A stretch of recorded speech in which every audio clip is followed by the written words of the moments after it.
Dia kan biar sudah berbunga boleh masih panen. Panen, tidak mempengaruhi kualitas Dan dari memang akarnya. kalau ubinya sudah berbunga, ubinya di tengah sudah agak keras. Nah, kalau wortel kak DP penyakit kurang.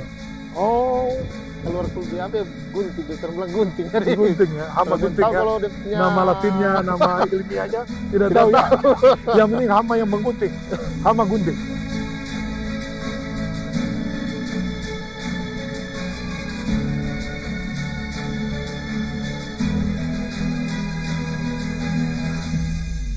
Hai, masih bersama saya di Bincang Kedai Hijau. Menginspirasi, mengungkap inovasi, dan mengedukasi untuk pengembangan diri. Nah, saat ini saya berada di lokasi di Bukit ya, Bukit Rurukan Tomohon. Ini bersama tamu saya yang luar biasa, seorang petani yang mengelola, membudidayakan ini wortel, salah satu sayuran saya kira yang semua pasti kenal, tapi dengan cara yang berbeda yaitu dengan budidaya secara organik. Selamat datang di Bincang Kedai Hijau, Pak Adri. Iya. Semangat, Pak. Semangat. Asik. Semangat sebagai petani. Pak Adri ini saya ingin tahu banyak ini tentang wortel, ya, wortel yang dikelola secara organik.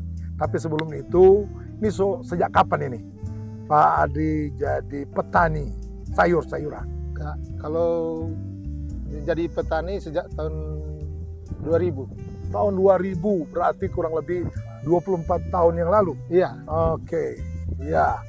Memang langsung jadi petani atau sebelumnya ada aktivitas? Kerja mengambil bahan. Oh, ngambil bahan, bisnis-bisnis ya. Oke, bahan sayuran juga. Oke. Nah, namun cuma jadi pekerja. Oh, jadi pekerja, Sambil kerja menanam. menanam, sudah mulai menanam ya. Coba-coba. Ini belajar dari siapa ini menjadi petani? Orang Ya. tua atau teman? Cuma gara-gara sekitar pertanian jadi cuma ikut bertani begitu. Oke. Nah, ini tanaman apa saja yang sudah pernah dikembangkan atau ditanam?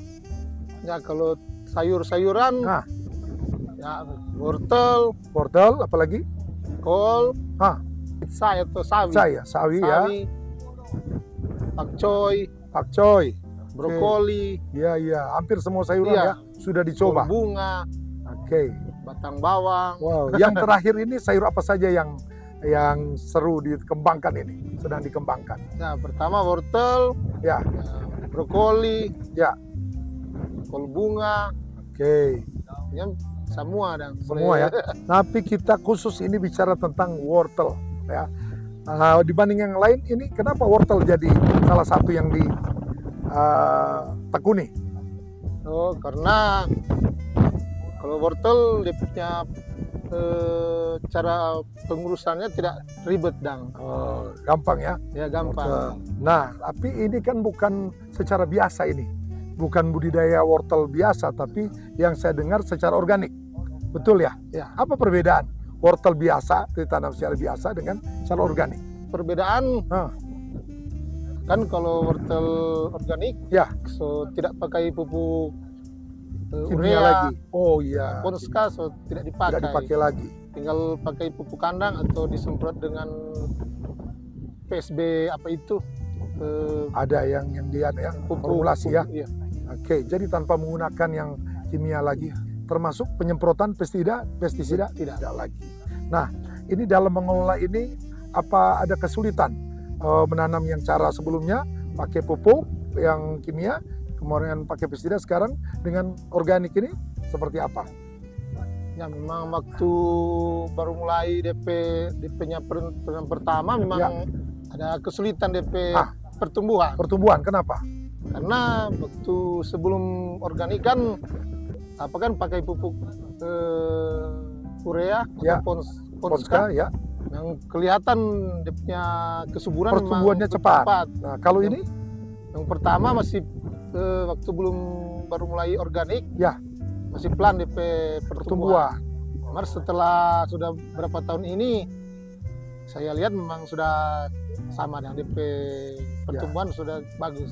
Apakah mungkin tanahnya sudah semakin Iya. kondusif ya? Iya. Karena mulai diperlakukan secara organik tadi dan sudah berubah ya kesehatan tanahnya mungkin ya.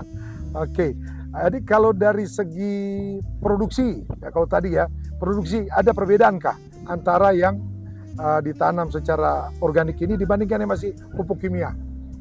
Kalau memang kan baru 4 tahun dia punya percobaan menanam organik. Ya. Memang waktu dia punya pertama memang agak menurun dia punya Ya. produksi. Ya. Namun sekarang saya lihat sudah agak ini sama dengan DP Produksinya. Iya. Kira-kira peningkatan berapa persen dari awal itu? Awal dia masih rendah, ada peningkatan luar biasa. kita kalau dari 100% DP 75 dan Ya. bersedikit dan DP nya belum terlalu. Oke. Kalau menanam itu luasan berapa? Kan ada tanah yang sudah disertifikasi organik. Oke, sertifikasi organik ya. Baru 0,2 baru 0,2. kecil. Itu lumayan. Itu dapat berapa banyak? Hitung-hitungan di sini. Orang kat sini bilang botak dan ambil dia punya daun. Oh, dibuang daunnya. Itu botak namanya, dibuang daun botak. Jadi di karung strap biru. Ukuran Ah, dia sekitar 30 kiloan. 30 kilo ya. Itu 30 kilo di karung biru itu untuk yang sudah organik ini berapa? Sekitar 60 karung. 60 karung ya, kali 30 kilogram. Dan itu lagi melihat cuaca. Cuaca ya, Kalau cuaca agak banyak hujan, dia punya produksi turun. iya. Oh, oke, memang Kalau bagus dia hujan. punya apa kan dia punya Cuaca. ubi bagus. Umbinya ini ya bagus ya. Kalau cuaca bagus dah. Iya. Jadi secara ini pengaruh dari cuaca Cuaca, juga itu ya, cuaca. Ini kalau dibandingkan yang awal ini yang masih pakai pupuk kimia, itu seperti apa hasilnya? Berapa karung tadi? Ya sama lah. Sama waktu itu ya. Jadi luar biasa justru pakai organik sekarang sudah relatif sama produksinya dengan yang masih pakai pupuk kimia. Oke, saya ingin tahu seperti apa ini. Mulai menanam ini dari biji, kemudian apakah disemai dulu atau langsung ditanam? Langsung. Oh, langsung ditanam. Oke, ditanam berapa lama dia berkecambah? Dia tumbuh gitu. Dia tumbuh DP maksimal Pak. DP pertumbuhan kalau mau lihat dia pertumbuhan bagus Ya. 2 minggu. Ya. Kalau 2 minggu dia punya pertumbuhan sudah berarti bagus. Bagus. Nah, kalau 2 minggu dia punya pertumbuhan Kerdil? tidak kelihatan, berarti terlalu bagus dia punya benih ini. Benih itu kira-kira berapa persen bagus tumbuhnya itu kalau menurut Pak Adli? Yang dianggap bagus itu? Ya, sekitar 80% lah. 80% itu sudah bagus ya. Nah, dari benih tadi tumbuh 2 minggu itu sudah pakai pupuk organik, sudah diperlakukan. Memang kan sebelum olah Tanah tanah kan sudah ada aplikasi. sudah dikasih pupuk kandang. Oh, pupuk kandang dulu, kemudian Dibuat bedengan, bedengan, lanjut lalu tanam. tanah. Nah, setelah itu perlakuan untuk pemupukan organik apakah disemprot atau ada yang tabur lagi? Disemprot. Disemprot. Setiap berapa lama? Saya Ya. 1 minggu 1 kali. 1 minggu 1 kali. Itu sampai umur berapa ini dipanen? Dia sekitar 3,5 bulan sampai 4 bulan. Oh, 3,5 bulan sampai 4 bulan siap panen ya. Apa tanda-tanda ini siap dipanen, Pak? Pertama dia keluar dia punya ini. Apa yang ini? Apa ini? Kalau dia punya Tunas. ini kalau tinggi, Tinggi. ada yang dia kan keluar batang. Ya, oh batang. Oh, ada batang di sebelum ini. Dia kalau sudah tua dia keluar batang yang begini. Itu yang menjadi bibit, no? Oh, jadi bibit juga. Dari situ dikembangkan. Iya. Diambil benihnya. Oh, iya. Nah, ini tanda ini setelah lewat tadi. Setelah lewat yang menjadi benih. Maksud kan dia kalau dia sudah tua kan ini sudah berubah. Oh, berubah. Jadi sama batang, nggak lama dia jadi bunga. Iya, itu sudah lewat itu. Sudah lewat, Untuk panen atau masih masih boleh. masih boleh dipanen. Dia kan biar sudah berbunga boleh panen. Panen tidak mempengaruhi kualitas Dan dari memang akarnya. kalau dia Ubi. punya sudah berbunga, punya di tengah sudah agak keras. Oh, agak keras. Ya. Ya udah keras ya, kualitasnya menurun ya. Kalau sudah lewat panen. Jadi umur ideal 3,5 sampai 4 bulan ya. Lewat itu sudah tidak bagus ya. Ya kalau memang barangkali ya di sini kan karena beberapa varietas ini Ya. berbeda-beda. Ada yang dia punya ini sudah keluar, dia punya di dalam masih lembut. Masih bagus. Ada yang masih sudah Nah, keras. ini sudah dikenali ya bagi saya, karena yang penting ini adalah kualitas dari si umbi ini yang orang di sini bilang akar kuning, ya kan? Kan kalau orang di sini bilang bibit wortel yang bilang anggur. Oh, anggur. Jadi dia punya di tengah anggur lagi DP sama dan keras dan DP. Ada kan yang memang biar bagus DP DP di dalam ada bapak putih. Putih. Kalau ini kuning memang ini. Ya ini sudah tercampur. Tercampur ya. Nanti kita coba belah ya nanti. Tinggal lihat itunya. Yang pasti bahwa umurnya menjadi kunci ya, panennya jangan sampai lewat ya. Kan kalau orang panen terlalu muda, ya dia tidak lama semua. Kalau di pasar kan kalau kena sinar matahari dia semua jadi loyo. Oh, kalau dia memang sudah pas panen memang lama baru dia mau jadi loyo. Oh, itu berhubungan dengan kualitas simpannya juga ya. Kalau dia tepat waktunya dia seperti ini ya. Ini Beda pas kan ini. Kalau jual di pasar biasa dan pasar lokal kan cuma taruh di meja-meja. Kalau kan di supermarket kan pakai pendingin, jadi dia punya segar terus. Oh iya. Oke. Jadi benar-benar harus saya tahu persis ya waktu untuk panen ya supaya kualitasnya bagus. Kalau lihat penampilan ini termasuk sempurna kah atau ini masih kurang-kurang ini? Ya sudah sempurna no. Sempurna ya. Ini kalau lihat tidak ada gangguan hama atau ada gigitan begitu, tidak ada ya. Ini memang seperti ini, tidak ada gangguan hama dan penyakit di wortel ini? Tidak ada. Jadi dalam mengelola ini tidak diganggu oleh hama dan penyakit? Atau ada tahapan tertentu gangguan penyakit? Nah, kalau wortel kak DP penyakit kurang. Oh, dari awal kecil?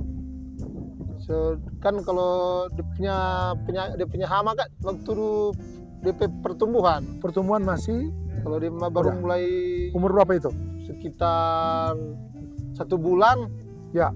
Kalau di sini tuh bilang gunting. Gunting. Ya potong gunting. Gunting daunnya.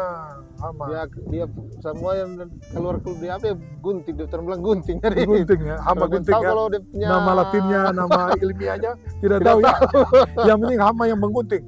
Hama gunting. Semua petani tahu di sini. Iya. Oh. Semua tanaman kol atau apa.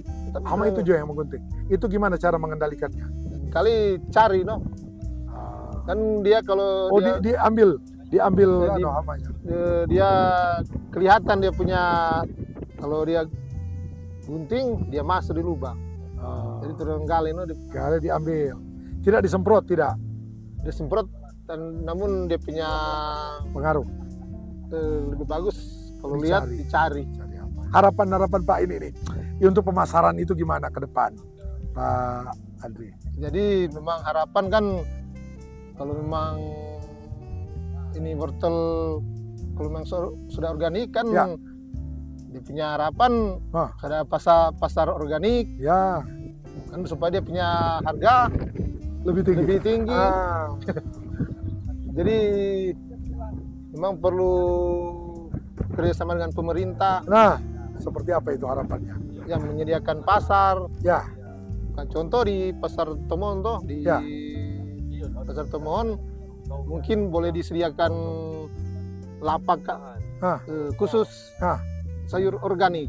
Menurut Pak Adi, sebenarnya apa kelebihan lain dari rasa atau apa dari kualitas yang lebih baik? Dia punya rasa yang dia punya rasa dia punya perbedaan. Oh, rasa. Kenapa? Yang organik agak manis. Oh, manis. Ada manis-manisnya dibanding yang diperlakukan secara biasa, konvensional. Oke, ini terima kasih banyak ini Pak Adri. Banyak hal yang saya dapat dari obrolan kita. Orang pema cerita selama berapa menit ini. Semoga ini ada manfaatnya buat kita semua. Oke. Ya, kita sudah mengikuti obrolan bersama Pak Adri tentang wortel organik. Semoga ini ada manfaatnya dan telah menginspirasi buat teman-teman yang menonton ini. Jangan lupa sempatkan untuk like, share, subscribe supaya program kita ini terus berkembang. Saya kira itu, semoga menginspirasi. Tetap di Bincang Kedah Hijau. Ciao.